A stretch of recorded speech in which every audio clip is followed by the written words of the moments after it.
हिंदी धरोहर की पिछली किस्त में हमने जिक्र किया था हिंदी नाट्य लेखन परंपरा का। और ये बात उठी थी कि जब हिंदी नाट्य लेखन में आधुनिकता बोध की बात आती है तो बरबस जो नाम हमारे सामने आता है वो है मोहन राकेश का। मोहन राकेश की रचना आषाढ़ का एक दिन अपने आप में एक कालजयी रचना है।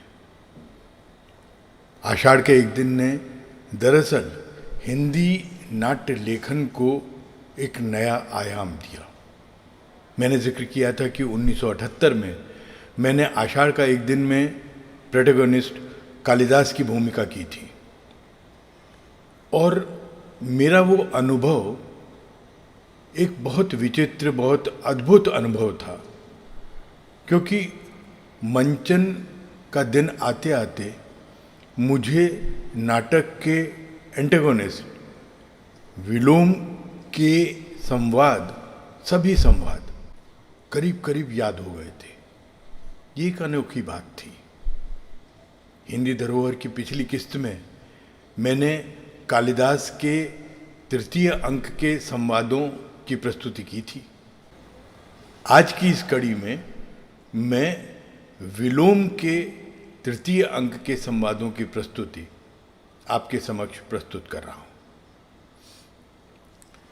दृश्य यूं है कि आषाढ़ की धारासार वर्षा वाली एक रात है जिसमें वर्षों के बाद कालिदास मल्लिका के पास, जिससे वो प्रेम करता था, अचानक सहसा लौट आया है और मल्लिका उसे इस तरह यकायक सामने पाकर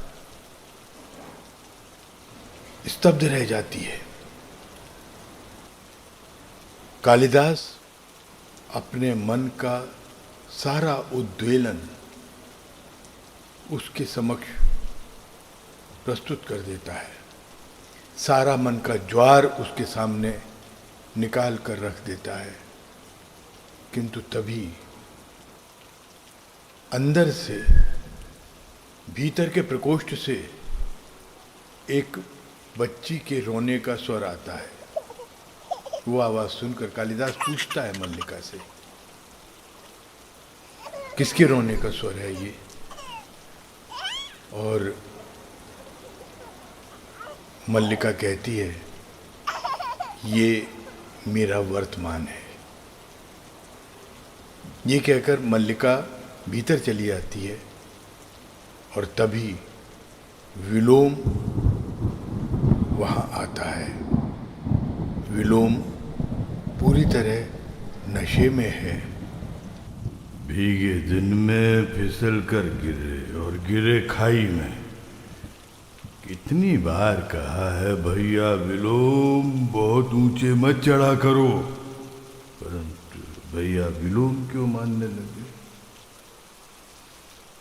पहले आए तो द्वार बंद, लौट कर गए और फिसल गए। फिर आए तो द्वार बंद, फिर लौट कर जाते तो क्या होता। आज का दिन ही कुछ ऐसा है कि विलोम कालिदास को देखकर बोलते बोलते सहसा रुक जाता है। नजदीक आकर और गौर से देखता है, पहचानने की कोशिश करता है। जाने आंखों को क्या हो गया है। कभी अपरिचित आकृतियां बहुत परिचित जान पड़ती हैं और कभी परिचित आकृतियां भी परिचित नहीं लगती। अब ये इतनी परिचित आकृति है और मैं इससे पहचान नहीं पा रहा। आकृति जानी हुई है और व्यक्ति नया सा लगता है। क्यों बंधु, तुम मुझे पहचानते हो? तभी मल्लिका भीतर से आती है और वहां विलोम को देखकर अचानक जड़ हो जाती है। कालिदास विलोम को जवाब देता है कि आकृति बहुत बदल गई है, किंतु व्यक्ति आज भी वही हो। विलोम कहता है, स्वर भी परिचित है और शब्द भी।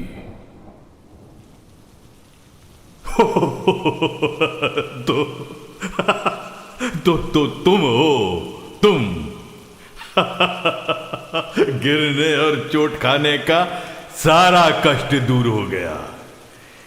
कितने दिनों से तुम्हें देखने की लालसा मन में थी। आओ, गले नहीं मिलोगे?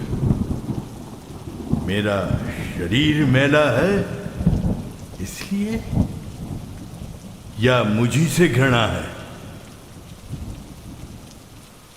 परंतु इस तरह मेरा तुम्हारा संबंध नहीं टूट सकता।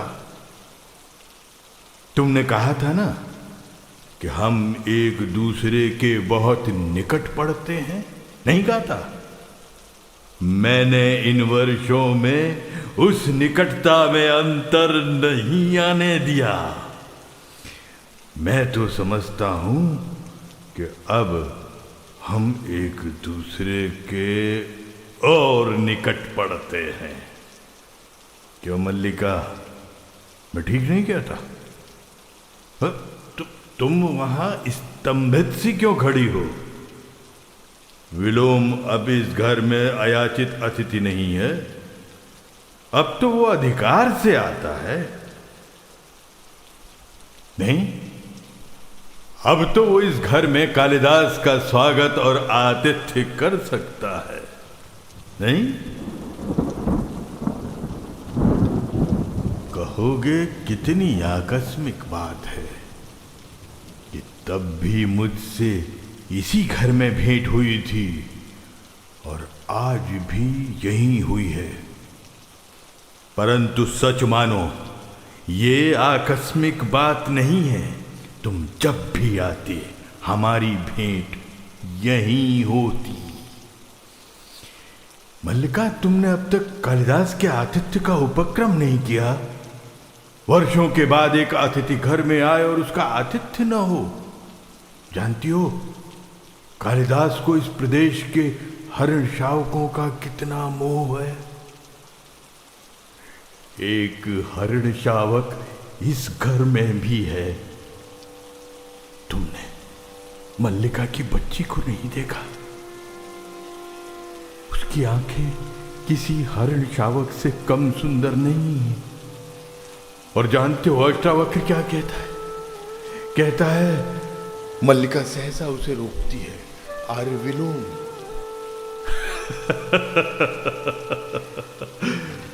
तुम नहीं चाहती कि कालिदास ये जाने कि अष्टावक्र क्या कहता है, परंतु मुझे उसकी बात पर विश्वास नहीं होता।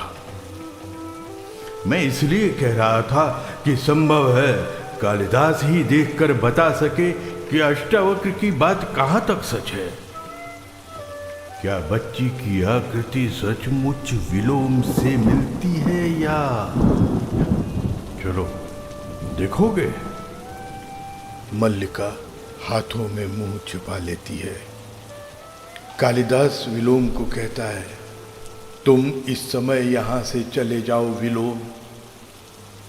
विलोम कहता है, चला जाऊं? इस घर से या ग्राम प्रांतर से ही? सुना है शासन बहुत बली होता है, प्रभुता में बहुत सामर्थ्य होती है। चला जाऊं क्योंकि तुम यहां लौट आए हो, क्योंकि वर्षों से छोड़ी हुई भूमि तुम्हें आज फिर अपनी प्रतीत होती है, क्योंकि तुम्हारे अधिकार शाश्वत हैं। जैसे तुमसे बाहर जीवन की गति ही नहीं है, तुम ही तुम हो और कोई नहीं है। परंतु समय निर्दय नहीं है, उसने औरों को भी सत्ता दी है, अधिकार दिए हैं। वो धूप और नैवेद्य लिए घर की दहलीज पर रुका नहीं रहा। उसने औरों को भी अवसर दिया है, निर्माण किया है। तुम्हें उसके निर्माण से वितृष्णा होती है, क्योंकि तुम जहां अपने को देखना चाह रहे हो नहीं देख पा रहे हो।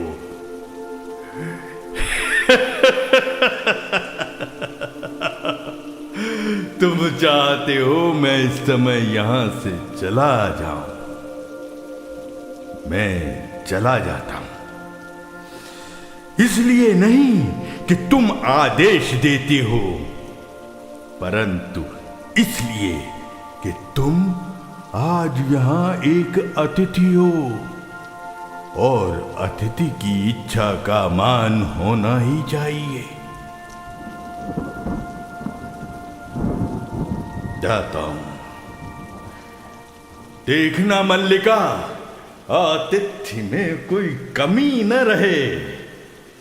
जो अतिथि वर्षों में एक बार आया है, वो आगे जाने कभी आएगा भी या नहीं।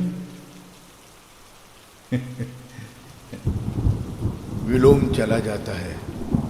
कालिदास और मल्लिका खड़े रह जाते हैं एक नई स्थिति में।